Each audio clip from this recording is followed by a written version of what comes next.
Good morning, students. Myself Puneet Agarwal. Today I am explaining you chapter number 5 using Word 2016 as part 3. Students, today I am explaining you some of the remaining topics or all the remaining topics from this chapter. Okay? तो आइए देखते हैं बाकी सभी topics के बारे में आज जानेंगे हम.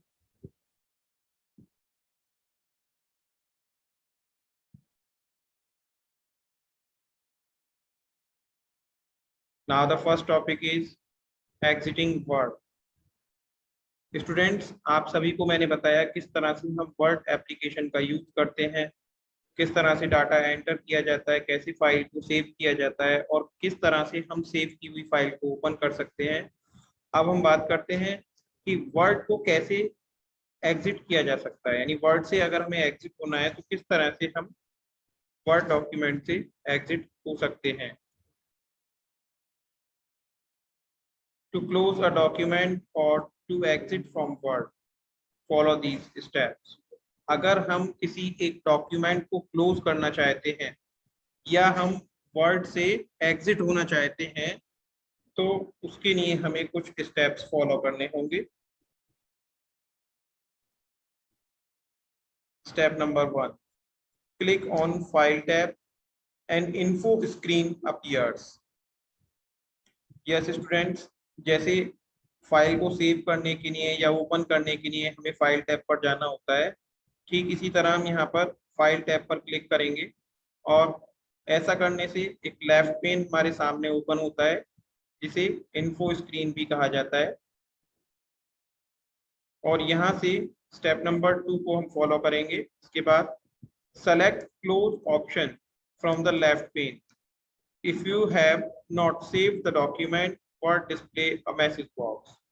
देखिए, अभी जो मैंने प्रीवियस स्लाइड में आपको शो किया, ये लेफ्ट पेन है. आप देखेंगे आपके लेफ्ट हैंड साइड की तरफ है ये. इसमें काफी सारे ऑप्शंस दिए हुए हैं: info, new, open, save as, Adobe, PDF, print, share, export, close. अब ये जो ऑप्शन यहाँ पर आप देख रहे हैं क्लोज, इस ऑप्शन को आपको यहाँ से चूज करना है. तो सेलेक्ट क्लोज ऑप्शन, यानी कि वहां से हम क्लोज ऑप्शन को चूज कर लेंगे लेफ्ट पेन से.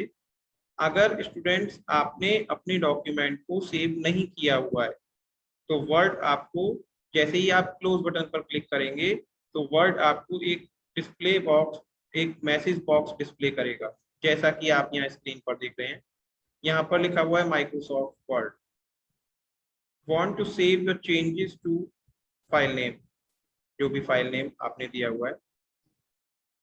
If you click don't save, a recent copy of this file will be temporarily available. अब देखिए यहाँ पर 3 ऑप्शंस हमारे सामने है: save, don't save and cancel. It's depend on ourself. हमारी यहाँ चॉइस होती है कि अगर हमें उस डॉक्यूमेंट को सेव करना है तो हम सेव बटन पर क्लिक कर देंगे. अगर मान लीजिए हमारा ये जो डॉक्यूमेंट है वो किसी रफ वर्क के लिए हमने यूज किया था और हमें उसे फ्यूचर में यूज नहीं करना है, अगर हमें ये डेफिनेटली कंफर्म है हम, तो हम डोंट सेव बटन पर क्लिक करेंगे, अदरवाइज कैंसिल पर क्लिक कर देंगे. स्टेप नंबर 3, यही जो मैंने आपको अभी बताया, click on save button if you want to save the document. अगर आप अपना डॉक्यूमेंट सेव करना चाहते हैं तो आप सेव बटन पर क्लिक करेंगे. If you don't want to save the document, click on don't save button. अगर आप अपने डॉक्यूमेंट को सेव नहीं करना चाहते हैं तो आप डोंट सेव बटन पर क्लिक करेंगे. Word window will close. ऐसा करने से क्या होगा, वर्ड विंडो क्लोज हो जाएगी. तो आइए अब हम बात करेंगे सेपरेट टॉपिक के बारे में. Components of word 2016 window. Microsoft word 2016 window के जो मेन कंपोनेंट्स हैं उनके बारे में हम जानेंगे, सीखेंगे. तो आइए देखते हैं. Let us learn about the various components of Word 2016 window. तो आइए सीखते हैं कि Word 2016 के जो वेरियस कंपोनेंट्स हैं वो क्या क्या हो सकते हैं. देखिए, Word 2016 की डॉक्यूमेंट विंडो आपके सामने है. स्क्रीन पर आप देख सकते हैं। Now the first topic is title bar. It is present at the top of the word 2016 window. This bar displays the name of the document and the name of the program. Students, title bar क्या होता है? Microsoft word में ये top side में आपको देखने को मिलता है। इस विंडो पर टॉप साइड में आप यहाँ देख सकते हैं, रेड कलर से रेक्टेंगुलर बॉक्स बना हुआ है, ये बहुत बड़ा। और ये जो बॉक्स है यहाँ पर इसे हाईलाइट किया गया है कि इसे हम टाइटल बार कहते हैं। और ये जो टाइटल बार है ये आपके डॉक्यूमेंट का जो नेम है उसे डिस्प्ले कराता है और प्रोग्राम नेम को भी डिस्प्ले कराता है साथ में। जैसे कि आप यहाँ देख सकते हैं, मैं आपको माउस कर्सर की हेल्प से यहाँ पर शो कर रहा हूँ। डॉक्यूमेंट 1 यहाँ जो लिखा हुआ है, इट मीन्स ये हमारा फाइल नेम, कि हमने अपनी फाइल को ये नेम दिया हुआ है। और वर्ड प्रोग्राम नेम, कि आप कौन सा प्रोग्राम यूज कर रहे हैं, तो आप वर्ड एप्लीकेशन का यूज कर रहे हैं, वर्ड डॉक्यूमेंट है। और फाइल नेम क्या है वो यहाँ पर mention. On the right of the title bar there are 3 buttons. आप अगर टाइटल बार की राइट साइड में देखिए, टाइटल बार ये आपके सामने कंप्लीट डॉक्यूमेंट यहाँ पर डिस्प्ले हो रहा है। और ये राइट साइड आप देखें तो ये राइट साइड है। आप अपना राइट हैंड साइड देखेंगे तो यहाँ पर आप देख सकते हैं 3 buttons, minimise, maximise, restore and close. तो मिनिमाइज बटन, मैक्सिमाइज और restore button and close button.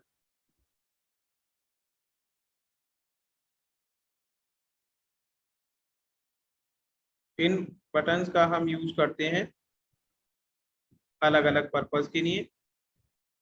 जैसे अगर हमें मिनिमाइज करना है इसको, तो ये जो यहाँ पर डैश या माइनस साइन कह सकते हैं इसको, ये ऐसा जो सिंबल बना हुआ है इस पर क्लिक करने से हमारी डॉक्यूमेंट विंडो ये मिनिमाइज हो जाती है।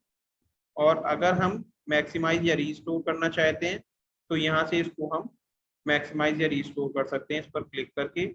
और क्लोज बटन जो कि क्रॉस का एक सिंबल बना हुआ है, इस पर क्लिक करने से हम इसे क्लोज कर सकते हैं।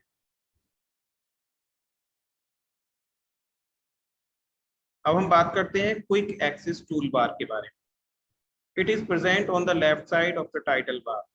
Yes students, quick access tool bar जो होता है वो टाइटल बार के राइट साइड में होता है। आप यहाँ देख सकते हैं स्क्रीन पर, ये देखिए ये पूरा टाइटल बार है आपके सामने जो मैं शो कर रहा हूँ। यहाँ पर ये आपका राइट लेफ्ट हैंड साइड होगा। यहाँ पर आप देखेंगे तो यहाँ आपको क्विक एक्सेस टूल बार देखने को मिलता है।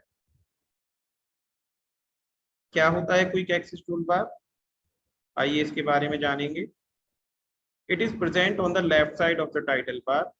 ये टाइटल बार के लेफ्ट साइड में होता है। It contains commonly used command buttons such as save, undo and redo. Students, यहाँ पर कुछ स्मार्ट ऑप्शंस, कुछ स्मार्ट कमांड्स में दी हुई होती हैं जो हम कॉमनली यूज करते हैं, मोस्टली यूज करते हैं। जैसे सेव, ये सेव का ऑप्शन है आपके सामने, यहाँ मैं आपको हाईलाइट कर रहा हूँ, आप देख सकते हैं स्क्रीन पर। Undo and redo, these are the options which are commonly used by us. Next component is ribbon. The toolbars and menus in Word 2016 are replaced by a ribbon, which is made up of tabs and groups. बच्चों, tool bar और menu जो भी दिए हुए हैं word 2016 में, उन्हें ribbon से रिप्लेस किया गया है, और जो कि टैब्स और ग्रुप से मिलकर बने हुए होते हैं। Each tab has a set of commands present in the shape of tool buttons, और हर टैब में सेट ऑफ कमांड्स होते हैं जो कि टूल बटन शेप की फॉर्म में प्रेजेंट होते हैं। These buttons are further divided into various groups. इन सभी बटन्स को यहाँ पर वेरियस ग्रुप्स में डिवाइड किया गया है।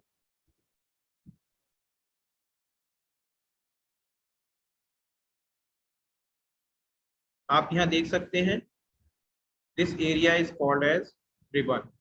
यहाँ पर ये टैब और ग्रुप्स दिए हुए हैं, जैसे file tab, home tab, insert tab, design tab, यहाँ तक।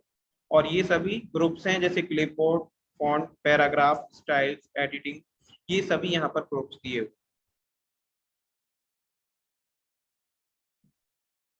अब हम बात करते हैं नेक्स्ट कंपोनेंट के बारे में, vertical and horizontal scroll bars. The vertical scroll bar is located along the right side of the screen. आप देख सकते हैं स्क्रीन पर राइट साइड में वर्टिकल स्क्रॉल बार लोकेट होता है and is used to move up and down in the document. Screen के right side में आप यहाँ पर देख सकते हैं, मैं आपको हाईलाइट कर रहा हूँ, और इसे अप एंड डाउन किया जा सकता है स्क्रॉल बार को। यहाँ से ये राइट साइड में स्क्रॉल बार दिया हुआ है, ये स्केल सेट करने के लिए होता है यहाँ पर। तो स्क्रॉल बार इसे कहा जाता है, जो कि यहाँ पर राइट साइड में दिया हुआ है। इस पर हम क्लिक करके पेज को अप डाउन करके देख सकते हैं। जो भी हमारा डॉक्यूमेंट है उसमें जितना भी कंटेंट हमने सेट किया हुआ है उसे अप एंड डाउन करके हम देख सकते हैं with the help of drop down scroll bar. You can click and drag the vertical scroll बार। आप क्लिक करके ड्रैग करेंगे सिंपली इस वर्टिकल स्क्रॉल बार को, तो आप इसका यूज कर सकते हैं। ऐसे ही आपको हॉरिजॉन्टली भी स्क्रॉल बार देखने को मिलता है, इसे भी आप क्लिक और ड्रैग करके यहाँ से यूज कर सकते हैं। देखिए यहाँ पर रेड कलर से रेक्टेंगुलर बॉक्स में इसे हाईलाइट किया गया है। आप यहाँ देख सकते हैं स्क्रीन के राइट साइड में ये वर्टिकल बार शो किया गया है, और आप नीचे की तरफ देख सकते हैं इसे हॉरिजॉन्टल बार कहा जाता है, स्क्रॉल बार, और इसका भी हम यूज हिडन टेक्स्ट को देखने के लिए करते हैं। दैट मीन कि हमारे पेज पर जो लॉट ऑफ इंफॉर्मेशन होती है वो पूरा कंटेंट अगर एक साथ हमारे सामने नहीं होता है प्रेजेंट, तो उस पोजीशन में हम स्क्रॉल बार का यूज करके उस हिडन कंटेंट को भी डिस्प्ले कर सकते हैं। Next component is text document area.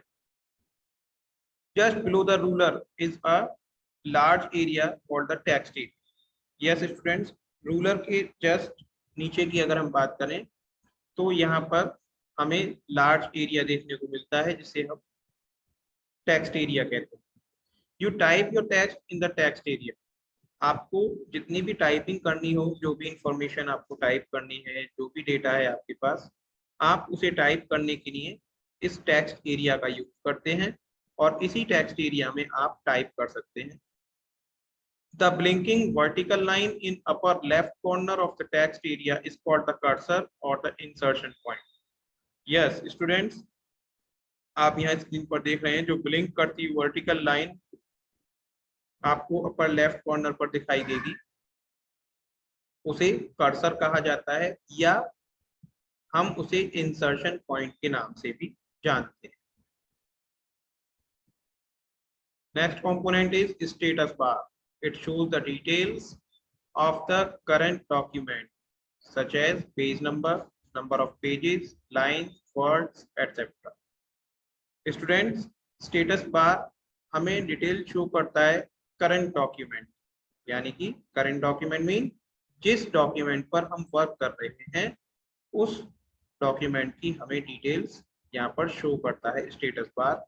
जैसे वो डिटेल्स क्या हो सकती हैं, such as page number, number of pages, lines, words etcetera. देखिए यहाँ आप देख सकते हैं पेज 1 of 1 लिखा हुआ है, 0 वर्ड्स, यानी यहाँ पर कोई भी वर्ड टाइप नहीं किया गया है। तो ये क्या है, स्टेटस बार हमें इंफॉर्मेशन शो कर रहा है हमारे डॉक्यूमेंट।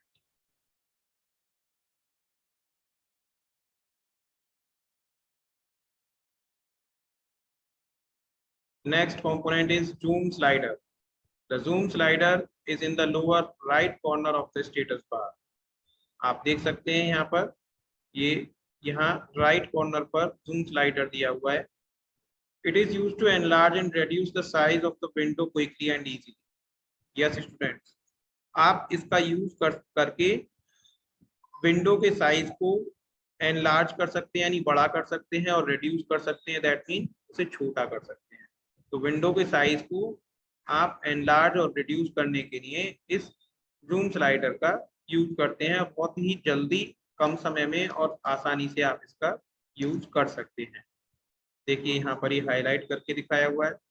आप जैसे इसको प्लस पर क्लिक करते हैं तो ये इसका साइज बढ़ जाता है, और अगर आप यहाँ पर माइनस पर क्लिक करते हैं तो ये विंडो का साइज कम होते हुए हमें दिखने लगता है। और यहाँ पर परसेंटेज फॉर्म में भी हमें यहाँ पर शो होता है कि हमारी विंडो का हमने कितना साइज सेट किया हुआ है। So students, I hope you should all understood well all these topics explained by me today. If you have any doubt or query, you can call me anytime. So practice at your home on your laptop or desktop, whichever you have. So thank you so much.